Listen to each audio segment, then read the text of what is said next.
ചേച്ചി തന്നെ എന്തേ എന്താ എനിക്ക് ഈ സ്വത്തല്ല എനിക്ക് വേണം. ഇതേ ഈ ചെക്കനിക്ക് ഒരു കാര്യമില്ല കൊടുത്തിട്ട് അതിന് കുറെ തന്നെങ്കിൽ ഇനി എനിക്ക് വേണം, ഇനി എനിക്ക് വേണം. ഞാൻ പറഞ്ഞ മനസ്സിലായില്ലേ? തരണം, ഇല്ലെങ്കിൽ നിങ്ങൾ കൊല്ലാൻ കൊല്ലാൻ പറ്റില്ല. ബഹളം നീ എന്തേ കാണിക്കണത്? തരണം. കാരണം പെണ്ണും കുട്ടികളും ചേർത്ത എനിക്ക് എന്തിനാ മുതല്? ഞാനല്ലേ എന്റെ ഭർത്താവും കുട്ടികളായിട്ട് ജീവിക്കുന്നത്? അല്ലെ ഇവനാണോ ജീവിക്കുന്നത്? അല്ലല്ലോ. എനിക്ക് തന്നേ പറ്റൂ. എനിക്ക് ഈ സ്വത്തല്ല എനിക്ക് മാത്രമാണ്. ചേച്ചിക്ക് തരാളെല്ലാം തന്നില്ലേ ചേച്ചി, പിന്നെ അച്ഛനെ ബുദ്ധിമുട്ടിക്കുന്നത്? അച്ഛനെ ബുദ്ധിമുട്ടിക്കോളാം. അതിനൊക്കെ എന്താണ് അതിന്? ഈ ചെക്കന്റെ വാക്ക് നിങ്ങൾ കേൾക്കാൻ നിൽക്കണ്ട. നിങ്ങൾ എത്രയും കാലം നോക്കിയത് ഞാനാ, ചെലവിന് തരുന്നോ ഞാനാ. ഈ പൊട്ടനല്ല. അത് നിങ്ങൾ ആദ്യം മനസ്സിലാക്കിക്കോ. മനസ്സിലാവണ്ട? നിങ്ങൾക്ക് മനസ്സിലാവുണ്ടോന്ന്? ഞാനാ നിങ്ങൾക്ക് ചെലവ് തരുന്നത്.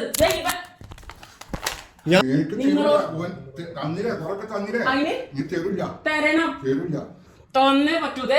നിങ്ങൾ ഈ പറഞ്ഞ പോലെ ഒരു കാര്യങ്ങൾ മനസ്സിലാക്കണം. ഞാൻ പറഞ്ഞു നിങ്ങളുടെ ഈ ഒരു മോനെ കൊണ്ട് ഒരു കാര്യമില്ല. അവന് പോലും ചെലവിന് കൊടുക്കണം. ഞാനും എന്റെ കെട്ടിയോനും കൂടിട്ടാ. മനസ്സിലാവുണ്ടോ? നിങ്ങൾ ഈ മോനക്ക് എന്തുകൊടുക്കാൻ എന്താ കാര്യമുള്ളത്? രാവേദ പകലെ പറഞ്ഞിട്ട് ഈ പൊട്ടനിക്ക് എന്തുകൊടുക്കാൻ എന്താ കാര്യം? ഞാൻ ചോദിക്കുന്നതിന് മറുപടി കാര്യത്. ഇത്രയും കാലം നിങ്ങൾ നോക്കിണ്ടാക്കിയത് ഞാനാ. എന്റെ മക്കളും എന്റെ ഭർത്താവും കഴിക്കേണ്ട മുതലിനാണ് നിങ്ങൾക്ക് ഞാൻ തരുന്നത്. അത് നിങ്ങൾ എനിക്ക് തിരിച്ചു തന്നേ പറ്റൂ. പിന്നെ എന്താ നിങ്ങൾ തന്നെയാന്ന് പറഞ്ഞ് ജീവിക്കണത്? നീ എന്താ എടുക്കാൻ നോക്കണത്? ഞാൻ എടുക്കും. നീ 10 വരെ കാണിച്ചു. എനിക്കൊരു കോപ്പില്ലടാ. അവനും അവന്റെ എല്ലാം കാണിക്കണം. മൊത്തം കാണിക്കും. നിന്റെ തന്തനെയും കാണിക്കും. എല്ലാം കാണിക്കും. നിന്റെ തന്തനെ കൊല്ലകളെ ചെയ്യാൻ ചേച്ചി ഇങ്ങനെ തോന്നിയ കാണിക്കുന്നത്? അച്ഛൻ എനിക്ക് എന്തിനാ നിന്റെ അച്ഛന്? അവസാനമായിട്ട് നിങ്ങളോട് എനിക്ക് പറയാനുള്ള കാര്യം, മര്യാദക്ക് ഈ ഉള്ള മുതലും കൂടി എനിക്ക് ഒഴുക്കി തന്നോളാം. ഈ ഏക്കർ കണക്കിന് സ്വത്ത് എനിക്ക് ഇവര് കൊടുക്കാൻ പറ്റില്ല. ഇത് എന്റെ അമ്മയുടെ അവകാശത്തിന് കിട്ടിയതാ. എനിക്ക് കിട്ടിയേ പറ്റൂ. ഒപ്പിടേ? എന്താ ഒപ്പിട്ടായി? ഒപ്പിട്ട് തന്നേ പറ്റതേ. അച്ഛാ ഞാൻ നല്ല രീതിക്ക് നിങ്ങളോട് പറയുന്നുണ്ട്. എനിക്ക് അതിന് ഞാൻ നിങ്ങളോട് നല്ല മലയാളത്തിലാ പറഞ്ഞത്. എനിക്ക് പിന്നെ നിങ്ങൾ എന്ത് കാര്യത്തിലാണ് ഇത് കെട്ടിപ്പിടിച്ചോണ്ടിരിക്കുന്നത്? ഈ ബുദ്ധിയും ബോധാണ് ചെയ്ത ചെക്കനിക്ക് വേണ്ടിട്ടോ. അതിനാണ് നിങ്ങൾ ഒപ്പിട്ട് കൊടുക്കരുത് അച്ഛാ. നമുക്ക് ആകപ്പാടുള്ള അത് മാത്രമല്ല, ഒപ്പിട്ട് കൊടുക്കരുത്. അവന്റെ വാക്ക് നിങ്ങൾ കേൾക്കണ്ട. ഇതാണ് നിങ്ങളുടെ അന്ത്യം. നിങ്ങളിത് എനിക്ക് അപ്പച്ച ഞാൻ പറയുന്നത് കേൾക്ക്. അപ്പച്ച ഞാൻ പറയുന്നത് കേൾക്ക്. നിങ്ങൾ എനിക്കിത് എഴുതി ഒപ്പിട്ട് തന്ന കാലാകാലം വരെ ഞാൻ നിങ്ങളെ ഇതുപോലെ നോക്കും. ഇല്ലെങ്കിൽ ഉണ്ടല്ലോ ഈ പൊട്ടൻ ചക്കന്റെ വാക്ക് നിങ്ങൾ കേൾക്കാൻ നിൽക്കണ്ട. മര്യാദക്ക് തന്ത എഴുതി തന്നു. എന്റെ സ്വഭാവം നിങ്ങൾക്ക് അറിയാലോ സ്വഭാവം. കൊല്ലം തരില്ല. ചേച്ചി അടങ്ങേ ചേച്ചി. ഒന്നുമില്ല, സുഖമില്ലായിരിക്കുന്ന അച്ഛനല്ലേ ചേച്ചി? നിന്റെ ഒരു സുഖമില്ലാത്ത അച്ഛൻ. ചേച്ചി ഇങ്ങനെ വല്ലപ്പോഴും കയറി വന്ന് ഇങ്ങനെ അച്ഛനെ ഉപദ്രവിക്കുന്നത് എന്തിനാ? അപ്പച്ചനോട് എനിക്കൊരൊറ്റ കാര്യം മാത്രമേ പറയാനുള്ളൂ. ഇവന്റെ വാക്ക് അപ്പച്ചൻ കേൾക്കണ്ട. ഞാൻ എടുക്കും. ഇത് ആൾക്കാർ കാണട്ടെ. ഇത് കാണണമല്ലോ. ഇത് ആൾക്കാർ കാണണമല്ലോ. ഒറ്റ ആള് കാണും. ഈ ചെക്കന്റെ വാക്ക് നിങ്ങൾ കേൾക്കണ്ട അപ്പച്ച. എന്റെ വാക്ക് കേട്ടോ. നാളെ മുതൽ ഇല്ലെങ്കിൽ നിങ്ങൾ പട്ടിണിയാണെന്ന് മറക്കണ്ട. ഞാൻ മലയാളത്തിൽ പറയേണ്ടത് നിങ്ങൾ പട്ടിണിയാണ്. ഇവന്റെ വാക്ക് കേട്ട് എനിക്ക് ഈ സ്വത്ത് എഴുതി തരാതിരുന്ന നിങ്ങൾ പട്ടിണിയാ. എനിക്ക് തന്നതൊന്നും ഞാൻ കളഞ്ഞിട്ടില്ല. പക്ഷേ ഈ ബുദ്ധിയും ബോധനും കെട്ടോളും മക്കളില്ലാത്ത ഇവന്റെ വാക്ക് നിങ്ങൾ കേട്ടാ ഉറപ്പിച്ചോ, നാളെ നിങ്ങൾക്ക് അന്ത്യ. എഴുതി കൊടുക്കരുത്. അത് എഴുതി കൊടുക്കരുത്. എന്റെ അപ്പച്ചനാണ്. പിന്നെ ഇങ്ങടെ മാത്രമാണ് അപ്പച്ചൻ വരുന്നത്. ചേച്ചിന്ന് വിളിച്ച ആക്കൊണ്ട് എന്നെ വേറെ ഒന്നും വിളിപ്പിക്കരുത് കേട്ടോ. എന്താ ചലച്ചാല് നിങ്ങൾക്ക് മാത്രം ചലിച്ചാൽ മതിയോ?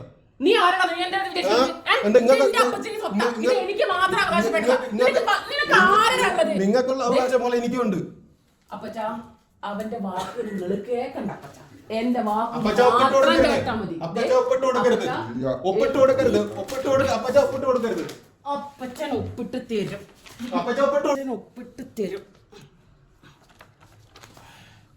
അപ്പച്ച നാളെ മുതൽ അപ്പച്ചന് ഒരു പ്രശ്നമില്ലാതെ ഞാൻ നോക്കിക്കോളാം. എന്റെ വീട്ടിലോട്ട് വരുമ്പോ ഈ നായനെ കൊണ്ടുവരണ്ട കേട്ടല്ലോ. അപ്പച്ചനെ ഞാൻ നോക്കിക്കോളാം. നാളെ തന്നെ അപ്പച്ചൻ ഈ വീടിന്ന് ഇറങ്ങിയിട്ട് എന്റെ ഉടുക്കി പോലെ കേട്ടാ. അവിടെ ഒരു ഷെഡില് അപ്പച്ചന് കഴിയാം. മരിക്കോണം കഴിയും. പോട്ടെ. പിന്നെ നിങ്ങളുടെ പെരട്ട മോന്റെ വാക്കും കേട്ട് നാളെ എനിക്ക് ഒപ്പിട്ട് തന്ന പേരിലെങ്ങാനും കോടതി, പോലീസ്, TV, പത്രക്കാര് പറഞ്ഞു എന്റെ പെരക്കകത്തോട്ടെങ്ങാനും വന്നാ തന്റെ കൊന്നു കളയാൻ പോലും മടിക്കില്ല ഞാൻ. എന്ത് പാവാണ് ഈ ചേച്ചി ഇതിനെന്തായാലും ഞാൻ ഇതിന് നിയമോട് നടപടി സ്വീകരിക്കും എന്തായാലും. പോടാ. എന്ത് പോടാന്ന്? എന്ത് നിങ്ങൾക്ക് അവകാശപ്പെട്ടോളാം ഞാൻ എനിക്കുണ്ട്. ഇതുവരെ കെട്ടിച്ചവരെല്ലാം തന്നു വിട്ടതല്ലേ നിങ്ങൾക്ക്? എന്റെ വാക്ക് കേട്ട് നിങ്ങളെങ്ങാനും ഇറങ്ങ തൊന്തേ മറക്കണ്ട. വിഷം തന്നിട്ടോ കഴുത്ത് മുറ്റിട്ട് ഞാൻ കൊന്നു കളയും നിങ്ങളെ. എന്നിട്ട് ഇവിടെ കെട്ടി തൂക്കും. ഒരു മനുഷ്യന്റെ കൂട്ടല്ല. ദേ ഈ പൊട്ടം പറഞ്ഞ ഒരു വാല്യൂ ഇല്ല. ചേച്ചി ഇതിപ്പോ എല്ലാം പറയുന്ന റെക്കോർഡാ. ഇത് ഞാൻ നാട്ടുകാരെ അറിയിക്കും. നിങ്ങൾ മറക്കണ്ട. നാട്ടുകാരെ അറിയിക്കും. ചെക്കനെ എങ്ങനെ വിളയാടാൻ വിട്ടാ നാട്ടുകാരെ അറിയിക്കും ചേച്ചി. ഇനി ഭീഷണിപ്പെടുത്തിയത് വേണ്ട. കിട്ടാനുള്ള കിട്ടിയില്ല പോയിക്കോ. ഇനി എന്താന്നുള്ള എനിക്കറിയാം എന്താന്നുള്ളത് നോക്കാൻ. കിട്ടാനുള്ള കിട്ടിയില്ല. എന്റെ വാക്ക് കേട്ടിട്ട് നിങ്ങൾ ചേച്ചിക്ക് കിട്ടാനുള്ള കിട്ടിയില്ല. ആദ്യം മറക്കണ്ട കേട്ടാ. മറക്കണ്ട തന്നെ. ഉള്ളതോടെ അപ്പച്ചന് എഴുതി കൊടുത്തില്ലയോ? എഴുതി കൊടുത്തില്ല. നീ എന്താന്ന് വെച്ചാ കാട്ട്. എന്റെ അപ്പച്ചനല്ലടാ എനിക്ക് എഴുതുന്നത്. നിനക്ക് എന്തിന്റെ കേടാടാ? ചേച്ചിക്കുള്ള അവകാശം പോലെ എനിക്കുണ്ടത്. എന്തോ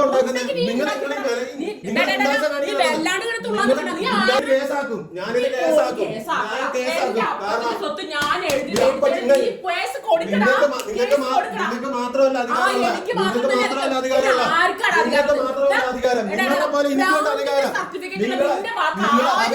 ആയിക്കോട്ടെ. ഭ്രാന്തിന്റെ സർട്ടിഫിക്കറ്റ് ഉണ്ടെന്ന്.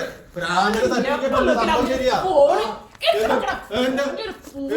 ഞങ്ങൾ ഭ്രാന്തനല്ലേ? ഭ്രാന്തന്റെ വാക്കിന് വില ഉണ്ടാവും. വില ഉണ്ടാവും. വില ഉണ്ടാവും ഇല്ല എന്നുള്ളത് നമ്മൾ നോക്കിക്കോ. വില ഉണ്ടോ ഇല്ല എന്നുള്ളത് നോക്കിക്കോ. വില ഉണ്ടോ ഇല്ല എന്നുള്ളത്